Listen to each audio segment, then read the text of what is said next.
Guys, mo din mo silingan guys nga manguha og kuan. Way pa nang head sa tagiya ba kung manguha ba siya og rambutan or dili. Tayo preso.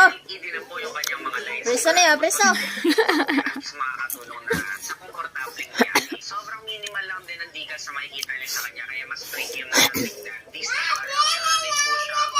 12 liters po ang pwede mangyari. Abang magtawag ninyo pulis, kamo na ipadakop. Char. Mararating mo bago ka magpagasolina ulit. Once oil cooled, 4-stroke fuel injected, at siyang electric start. Meron pa rin po siyang kickstart 150cc, single cylinder, 760mm na sitay, 115 kilograms lang. Medyo mas mapait pa ang kayang ibugan ang motorsiklo na ito. Pero wag kuan siyan para makahatag kasi mong crush.